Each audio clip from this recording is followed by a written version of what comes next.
Hi, I'm Conrad Van Order, and I got to go to Ecuador with the church a couple weeks ago, and I just wanted to come and share about how great of an experience it was for me, and how we had a great group of people down there. We had 20 people that I was really blessed to get to spend time with, and it's kind of rough being in a building with 20 people for 9 or 10 days, but I feel like we all got along really well, and we all did some great things down there.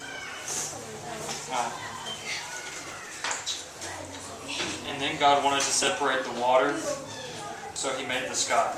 Así que Dios quiso separar al agua e hizo los cielos. And then there was evening, and there was morning, and that is the second. And while I was down there, I got to be with the VBS team with Jody Powell, and I was with Allison and Patsy and Cindy Parker, and it was just it was great. We got to go to the schools and a bunch of different villages, and so when we started, we were in Sarawasi, and that village was it was the biggest village, I think, and they had a couple hundred kids in the school. And so we got to go down to the school 3 days during the week, and we were able to go and share with all the kids from, we got to share with 4-year-olds, and then we got to go in classes that had 13, 14, and 15-year-old kids in there. And it was exciting because we got to go into certain classes with the older kids where we were able to go in a class where they were able to actually speak English with us.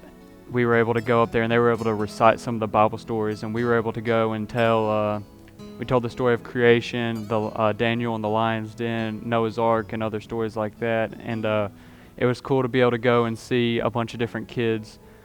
We would tell the name of a Bible story, and they would just be able to raise their hand and be able to recite the story almost.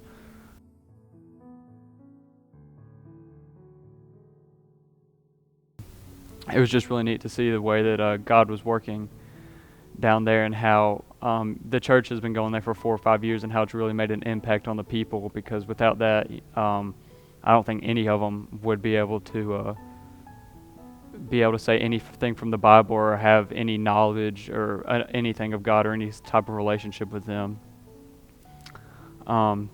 Then we also were able to go to a village called Yanayuko, which was about 45 minutes further up the mountain, and it was neat because we were the first group of white people to ever go into that village, and we were able to go in and talk to them. They had already, I guess from the other villagers, they had other people talk to them about God and share the word with them, and they were very receptive of letting us come into their schools, and we were able to go in there and tell the same stories that we did in the other villages to them.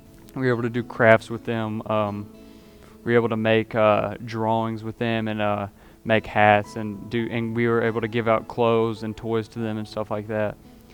And they were just really great and receptive, and they wanted to learn, and they were glad that we were there because they've had, no contact with hardly anybody outside of the, few villages that are around there.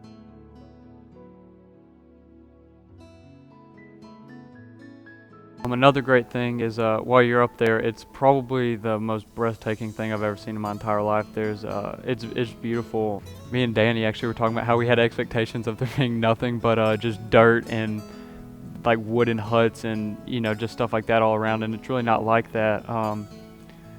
It's great for me. I was able to, wake up in the mornings, and before we would head out to a village or, eat breakfast or whatever, you're able to walk around the villages, and it's just wide open. You can walk around the mountains, up and down, and you can go through all these little, you can go through the woods and stuff like that. And so it was great being able to, just walk around and just stare out of the mountains and see the clouds come through the valleys and stuff. And it's one of those things where you see it, and it's just like it hits you that, God created all of this, and it's an amazing experience to be able to look at this and say that my God was able to make this, and He's allowing me to see just the magnificent things and the beauty that He created for all of us. And it's one of those God moments where you really feel like, you're supposed to be here, and you're truly blessed that He was able to bring me and the rest of the group here. And we were able to come back to Sarawasi every night. And we were able to come back and talk about what we did and eat dinner. And then Jeremy would take his guitar outside, and he would just, set up a couple chairs outside, and it would be amazing to hear him. He would start playing a song, and instantaneously dozens of villagers would just come and surround him, and they wanted to hear him sing.